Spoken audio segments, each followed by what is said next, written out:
So we have the NCAA women's volleyball whip around here. Or women's soccer and women's soccer, but mainly women's soccer here. But there is someone, might be more little women though mixed, not much, but there might be just a little bit mixed in. So I'm going to be doing that. I'm going to be doing women's volleyball, as you see. Later on, if there's some after the WNBA is done, I do want to watch WNBA later with the games. As you can see right here. The games do start at 7 Eastern, or 7 my local time, so Eastern. So I don't know. There is a women's soccer though that will happen. And, you can see UC at California Baptist and Idaho at Bending on the Western Eastern. So actually I will be able to look around those two games if there's no overtime. And there's no overtime between the two, so between the WNBA games. So I'll be able to do that. So I'll show those two.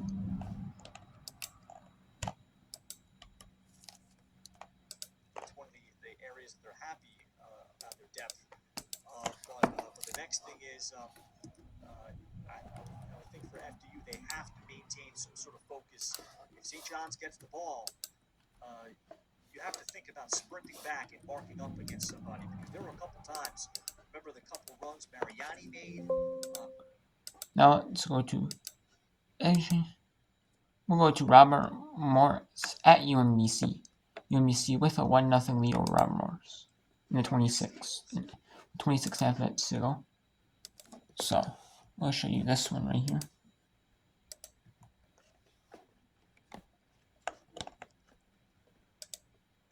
Swing it back. Quick chip here, and Shenning's in. Payton with a good cut. Turns, drags it, shoots, and it's blocked.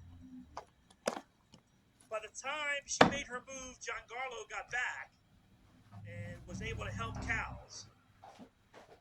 This one deflected off of Nardone. Look at the three-play. Shenning and in. Cowles with a good aggressive play.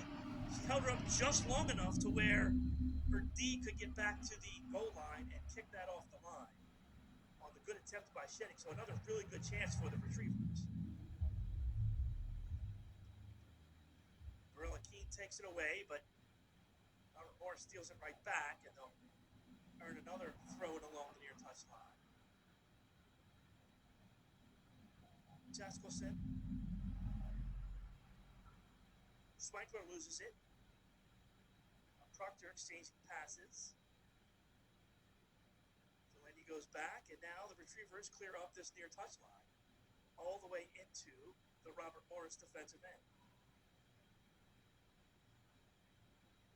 John Garlow runs it down.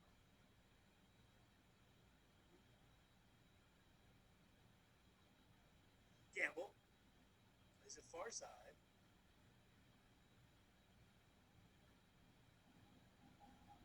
Tethway leads it far side. Good move on that far touchline by the Colonials. Williams with a nice play over there to get into the offensive end. Pass inside, that got deflected. And Ben now with a nice pass here to the near side. Proctor breaks out. Play by Proctor to pull it back. Retrievers play a little bit keep away here. Nardone to the middle.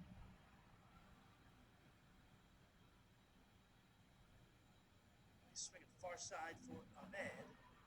Gets by her, but some good hustle on that far side to keep it alive. And Mink comes all the way back to win it. Well, guys, ball goes by everyone on that ball on the far touchline, and Marvin again will throw it in for Robert Morris.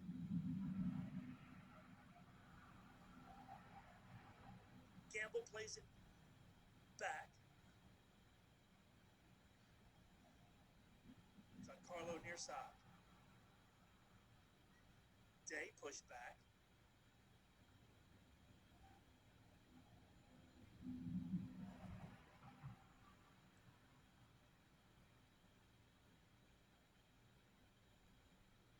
goes far side out of play. We'll get a throw in for UMBC. Substitutions for the Retrievers. Gabby Larson checks into the game for UMBC. So we see Gabby for the first time, the 5'8" sophomore from Boone Township, Pennsylvania. And Reagan Casper checks in. Reagan Casper, the 5'5" junior from North Huntington, Pennsylvania. And Christiana Collega, the 5'8" sophomore from Roslyn, New York. Ball goes off the Retrievers. So on the far side, we're going to throw in for UMBC.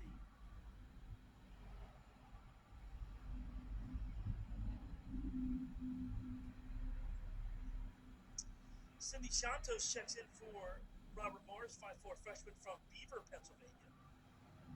Her 5th match of the season. Santos has a goal off the bench for the Colonials. Proctor in the middle. Nardone from that center back position. Plays it far side halfway through this first half. Good ball up ahead for Shenning. She runs on again. Shenning by Cole. Shot. She hits the post.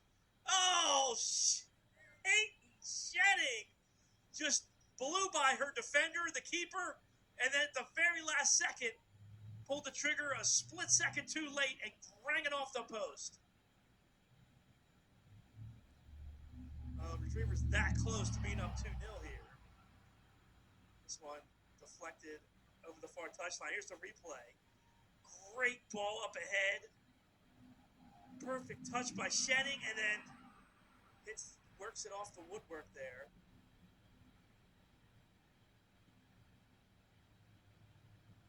Shenning looking for goal number 3 on the season. Nardone.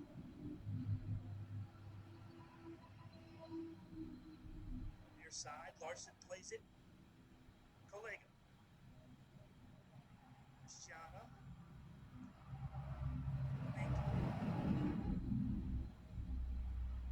Check that's Reagan Casper on the far side now. Staten gets a touch. Once again, the Retrievers play it long. Good settle by Shepherds, but she can't get onto it. Now Taylor Day comes back to play it for Robert Morris. Can't connect up ahead with Santos, so Retrievers take possession. Good ball, good touch for Staten. Finds Collega on this near side. Christiana with a good turn. Now they'll switch the field. Casper jumps up to get a foot on it.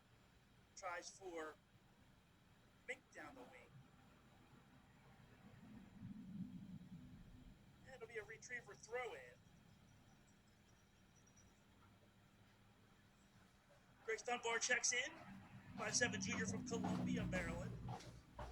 Scored the game-winning goal against Longwood earlier this year. Sorry about that, I used the restroom. We're back now, and we have a few games still going on. We have Southeast Missouri State at Murray State here. And we're back to this one. It is 25 minutes left in this this game. It is in the sun now. No, we're in the clouds, so for a lot of that game.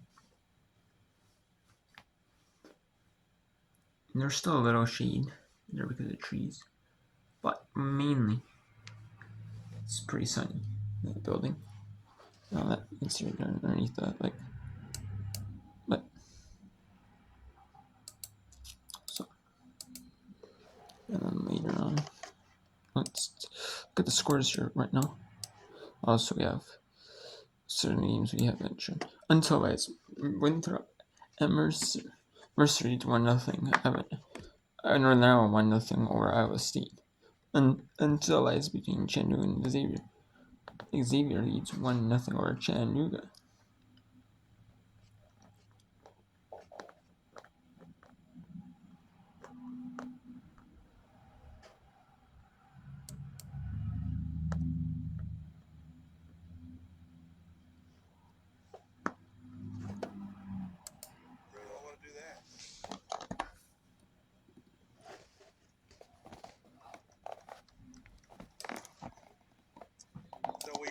Missouri Valley tournament, a 6-team event. So if you're The one. 3 or 4 seed, you get to host the Yeah, first so that's weekend. that's huge. No travel. If you're top 4, you get to host at least 1 week. If you're 1 and 2, they get a bye from the first week, and the winner, number 1, will host the semifinals and the championship. Yep, that's exactly how the men's Southern Conference was when I was playing in it. I enjoyed that format too, because it's like, all right, you're playing at home. If you're the top 4 seed, you only got to win 3 games, and you're in the tournament. It's like anything can happen. So that's why the regular season's so important, though, too. A championship game would be at the number 1 seed on November the 9th.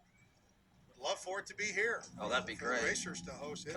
They've hosted playoff games here before, and it is a big time. Oh, Cutchin Field would be packed, I think. Because the Racer fans will come out big time.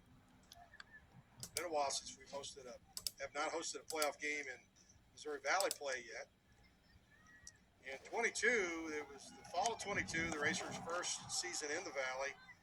They upset Drake 1-0, and then they beat SIU in overtime 2-1, and defeated Valparaiso on their home field 1-0 in the semis, and then lost to Missouri State in the championship game. So that first year out, Racers were the number 8 seed and made it all the way to the championship. That's a heck of a run.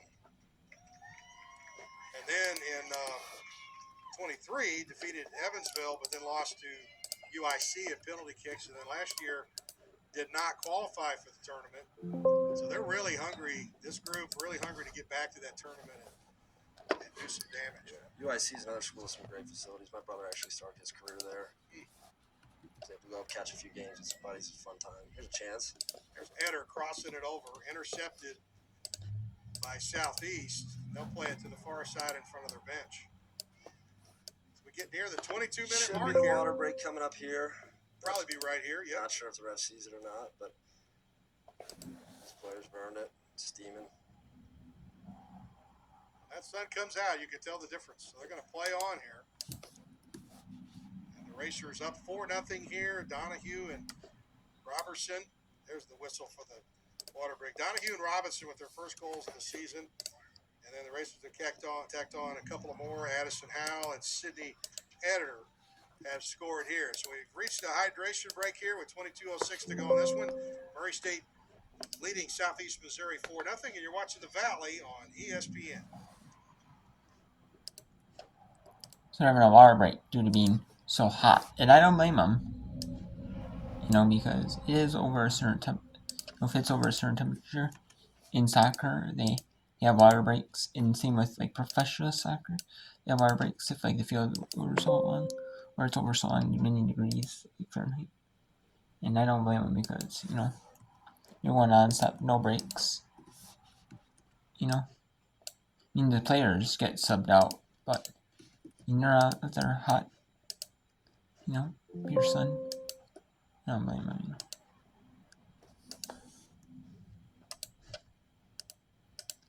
By Dominique Liberto. Referee says she got the ball first, and we continue to play on. Berzacco for Liberto. See if Liberto can get into this game a little bit more offensively. As that ball sailed over the head of Ward, and it's a goal kick for St. John's, as FDU will send 3 subs on. Yeah, there's definitely a different attacking mindset right now since going down 2-0 for FDU, and of course with good reason. But if this version of FDU comes out from the beginning of the game, this kind of aggression, they're going to be a handful, and they're going to be right back in the Northeast Conference Championship game, playing for another NCAA tournament spot.